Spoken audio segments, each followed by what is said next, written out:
السلام عليكم ورحمة الله وبركاته. النهاردة الفيديو بتاع النهاردة والحلقة بتاعت النهاردة كلها بياخد منها نصيب.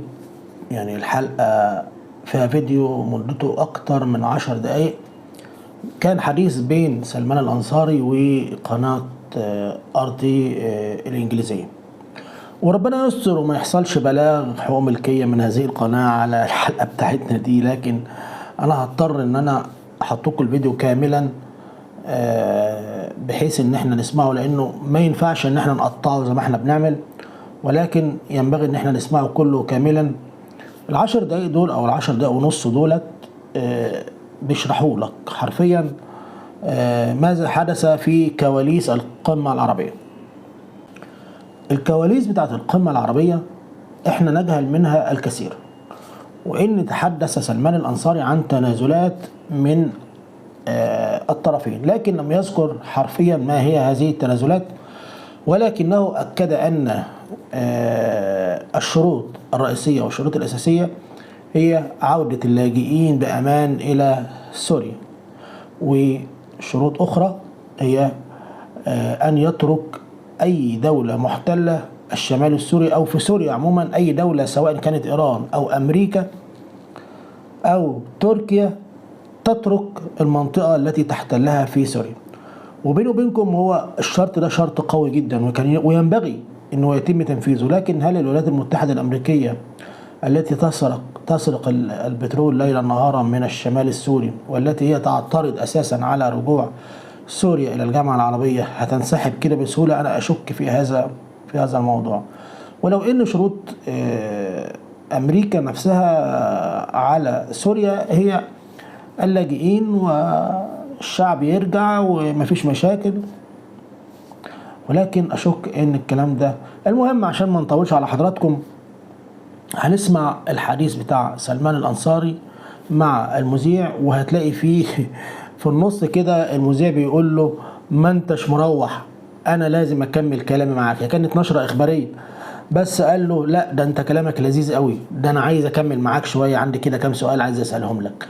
تعالوا نسمع مع بعض الحديث بتاع الأستاذ الفاضل سلمان الانصاري. Now with a political researcher in Riyadh, Salman al-Ansari. Salman, sir, thanks so much for joining us here at RT. Now, Syria is obviously officially back in the Arab League. What does this return seat at the table say about geopolitics and the stability in the region? Yeah, thank you so much for having me. I think this Arab Summit is a very important one. It comes at a very extraordinary moment with exceptional global and regional changes. And I can actually summarize this summit by calling it the Summit of the Arab Strategic Sovereignty. The state of global polarization began to form in a very disruptive manner these days, and we can see that, and the world is falling into the logical fallacy of false dichotomy.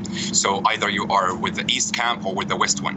And I think the Arabs decided to match their geographic centrality to global policy centrality, and to basically be at the center and follow the camp of their own exclusive interest.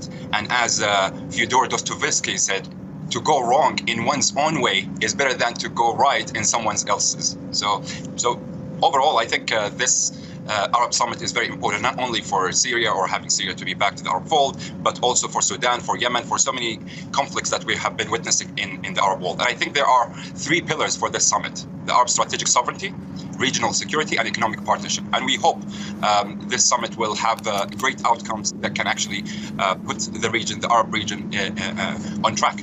It certainly does look like things are changing for the better in the region. Now, Russia was one of Syria's most staunch allies during this last decade. How does this reflect on Moscow now that Syria has been welcomed back by a broader base, would you say? Yeah, I think definitely. I think Russia and China and the United States, all these superpowers are considered to be partners of the region, in the Middle East specifically, and the Arab world. And when it comes to Syria and what it means to them, definitely Syria is an important Arab country. And it has been proven that the stalemate was not constructive. Normalization with Syria will help put an end to the Syrian refugee crisis in Lebanon, in Jordan, in Egypt. And these three countries have great economic pressures, as we all know. So there are, I believe, one 0.5 million Syrian refugees just in Lebanon. So meaning that there is one refugee for every 4 Lebanese citizens. So imagine the kind of outcome that will happen if we normalize relations with Syria and get all these refugees back. The same goes with Jordan, and they have 1.3 million refugees. The same goes with Egypt. They have more than 500,000 Syrians. So the normalization with Syria will positively cast to all neighboring countries. And I think the Arabs, to be honest, will not provide great assistance to Syria or help in rebuilding for free. There must be something in return, such as commitment to a strong commitment to expelling foreign militias, specifically the Iranian-backed ones, enacting definitely some political reforms based on the United Nations Resolution 2254, and also combating drug cartels and giving a comprehensive amnesty to the opposition abroad. So I think these things have been discussed behind the scenes, because definitely the Arabs will not be welcoming Syria without having some real and substantial compromises from Damascus. Okay, Salman, before I let you go, a lot of it's, you're right, that's a whole topic that we need to go into in more detail about the ins and outs of how Syria will be in the Arab League. But before I let you go, we've heard a lot of Western leaders expressing concerns about bringing Bashar al-Assad back into the fold. In your opinion, so why is that? I don't think this has merit. Why? Because at the end of the day, most of the Arab countries, specifically the GCC and specifically Saudi Arabia, has been voicing its concerns with the same concerns that the Congress, and specifically the Congress bill that is called Sizer, or the same concerns, which is having political reforms. So we are actually demanding from the Syrians the same demands that the Americans have been demanding. So it's actually going to pave the way for the whole world to put Damascus accountable. And at the end of the day, what we need to see is, as I said, like the political reforms. We need the refugees to be able to be sent back, and to also have Syria to be a constructive player in the region, rather than just like a melting pot for all these militias that are wreaking havoc in the country. So at the end of the day, I think the Western countries, specifically the United States, will realize that move of Saudi Arabia is very constructive for regional and global security, because what we are demanding from the Syrians are the same exact demands that the Americans are asking for. Salman, I'm enjoying our conversation. I'm not going to let you go. Let's talk a little bit about Damascus and Riyadh. Now, they are obviously strengthening their relations, and we know they've returned to diplomatic missions, if you like. But can we see, Riyadh is by far one of the most powerful countries, Saudi Arabia is by far one of the most powerful countries in the region. Are we likely to see more of a sort of a big brother role here, or is everyone on equal terms? I think there is no real clear answer as of yet. Because why? Because if we go back to the Chinese mediation between Saudi Arabia and Iran, definitely having Syria to be back to the Arab fold had something to do with the undisclosed agreement between Iran and Saudi Arabia that was mediated by China.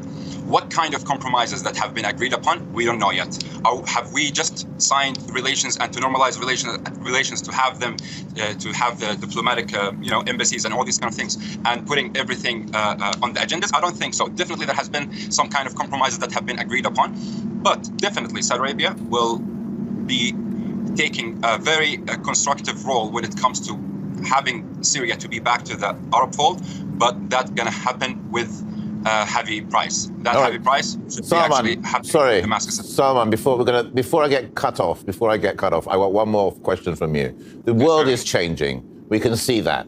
It's no more of this USA bullying. You've got to do it my way. Even with Biden, when he was in Saudi Arabia, it was a different sort of a reception. The world's changing. We're looking at a multipolar world. The Middle East is standing up on its own. Russia is standing up its own. China is standing up on its own. How do you see, give me just a minute or so of your time, how do you see the world sort of changing in the next decade? It is absolutely clear that it is a multipolar world right now. Definitely we are having and enjoying strong relations with the United States. We are enjoying strong relations with China, with Russia, with most of the European countries, etc. And that's the kind of role Saudi Arabia wants to take and wants to convince the other Arab countries to take. Why? Because also in the Islamic tradition, the Prophet Muhammad has said the best place you can take is in the middle. So that's actually part of it's like in our DNA, the idea of always being in a central, in the centricity, and to be in the center and to not only taking sides here and there. So that's not going to be constructive for us. Definitely the future has a lot of challenges when it comes to the global economic system. How is it going to look like?